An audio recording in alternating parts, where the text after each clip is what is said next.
안녕하세요. 금일은 렌즈 시장 주요 뉴스를 살펴보도록 하겠습니다.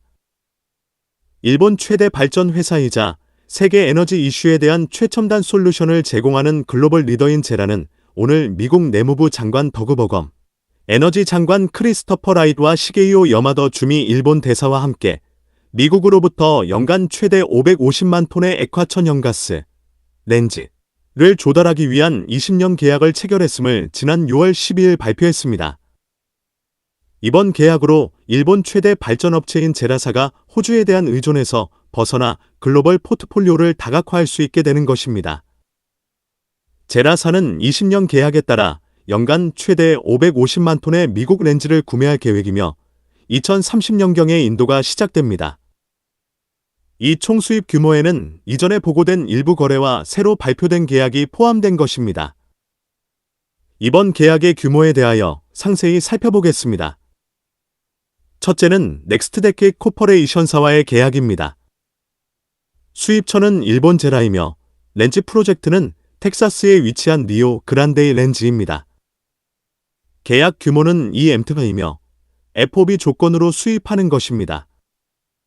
수입 물량은 목적지 제한 없이 FOB, 프리온 보어드, 조건에 따라 인도되므로 제라는 선적 경로를 최적화하고 아시아 태평양 지역 전역에 진화하는 시장 상황과 렌즈 수요에 유연하게 대응할 수 있습니다.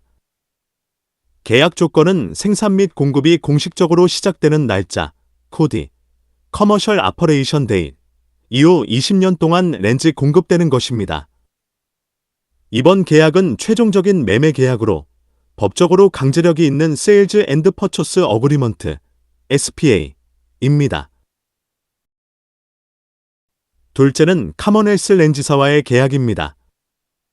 수입처는 일본 제라이며 렌즈 프로젝트는 루이지애나에 위치한 카먼헬스 렌즈입니다. 계약 규모는 1M이며 FOB 조건으로 수입하는 것입니다. 계약 조건은 생산 및 공급이 공식적으로 시작되는 날짜, 코디, 커머셜 아퍼레이션 데이, 이후 20년 렌즈 공급되는 것입니다. 이번 계약은 최종적인 매매 계약으로 법적으로 강제력이 있는 세일즈 앤드 퍼처스 어그리먼트, SPA입니다. 셋째는 샘프러 인프라스트럭처사와의 계약입니다. 수입처는 일본 제라이며 렌즈 프로젝트는 텍사스에 위치한 포어트 아우서 렌즈 페이즈 2입니다. 계약 규모는 1.5M이며 FOB 조건으로 수입하는 것입니다. 계약 조건은 생산 및 공급이 공식적으로 시작되는 날짜, 코디, 커머셜 아퍼레이션 데이, 이후 20년 렌즈 공급되는 것입니다. 이번 계약은 거래의 주요 조건을 정리한 예비 계약으로 법적 구속력이 없는 헤즈즈 오브 어그리먼트, 호어입니다. 이와 같은 계약은 가격, 지불 조건, 주요 조항 등을 조정할 수 있으며 거래가 진행되지 않을 경우 법적 책임이 없습니다. 넷째는 체네이어 마어케팅 래시사와의 계약입니다. 수입처는 일본 제라이며 렌즈 프로젝트는 텍사스와 루이지애나에 위치한 코어퍼스 크리스트 렌즈 및 서비너 패스 렌즈입니다. 계약 규모는 1.0M이며 FOB 조건으로 수입하는 것입니다. 계약 조건은 20년 렌즈 공급되는 것입니다. 이번 계약은 거래의 주요 조건을 정리한 예비 계약으로 법적 구속력이 없는 헤즈즈 오브 어그리먼트, 호어입니다. 마지막으로 벤처 글로벌 CPE 렌시사와의 계약입니다. 수입처는 일본 제라이며 렌즈 프로젝트는 루이지애나에 위치한 CPE 렌즈입니다. 계약 규모는 1.0M이며 FOB 조건으로 수입하는 것입니다. 계약 조건은 생산 및 공급이 공식적으로 시작되는 날, 코디, 커머셜 아퍼레이션 데이, 이후 20년 렌즈 공급되는 것입니다. 이번 계약은 최종적인 매매 계약으로 법적으로 강제력이 있는 세일즈 앤드 퍼처스 어그리먼트, SPA입니다. 해당 계약은 2023년 체결한 사항입니다. 이번 신규 계약인 연간 최대 550만 톤의 액화천연가스 렌즈를 미국에서 일본으로 수입할 경우 필요로 하는 엔지 운반선 척수를 산출하여 보겠습니다. 선박의 규모는 17만 4천 큐빅미터급, 속도 17노트, 파나마 운하 통과 경우로 고려할 경우 약 14척 정도가 필요로 합니다. 일본의 경우는 미국과의 관세 문제 및 US 스틸의 일본 제철 인수 등에 대한 비즈니스 관점에서 미국산 에너지 수입을 늘리는 계약을 추진한 것으로 이해가 됩니다. 트럼프 대통령의 비즈니스 방식은 철저히 실익 위주의 방식이므로 무엇인가 얻게 된다면 상대방은 무엇인가 대가를 지불하여야 하는 것입니다.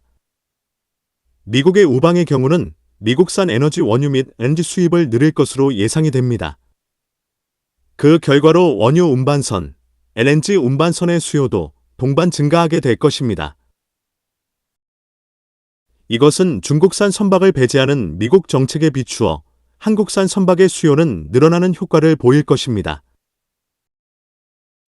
최근 뉴스 보도에 따르면 많은 정유사의 구조조정으로 항공유의 수급이 원활치 못한 상태로 알려졌으며 이 상황에 유럽과 미주에서 한국산 항공유의 수요가 증가하고 있는 것으로 전해지고 있습니다.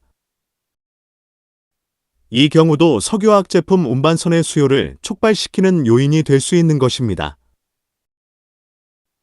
원유 운반선 및 석유화학 제품 운반선의 노후화 정도는 평균 약 14년 정도입니다.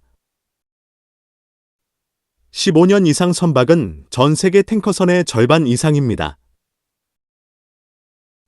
벨CC, 초대형 원유 운반선의 경우 20년 이상인 선박이 약 130척, 향후 4년 내 2배 증가 전망됩니다. 2024년 탱커 선박 공급은 36년 최저치로 신규 선박은 단 17척이며 20년 이상 된 선박의 해체는 줄어들고 있습니다. 향후 신조선 공급 부족이 현실화될 가능성이 높으며 앞으로 환경 규제 등과 함께 신조선의 발주가 급격히 증가할 가능성이 높습니다. 최근 신조 발주가 주춤한 시장 상황의 미래를 잘 준비한다면 신조 발주는 다시금 하강 사이클에서 상승 사이클로 전환할 가능성도 높고 그 과정에서 한국조선소의 기회가 찾아오지 않을까 싶습니다. 선박, 해양 관련 산업 및 기술에 대한 궁금한 점이 있는 분들은 아래의 카페로 방문을 하시면 많은 정보와 도움을 받으실 수 있을 것으로 생각합니다. 감사합니다.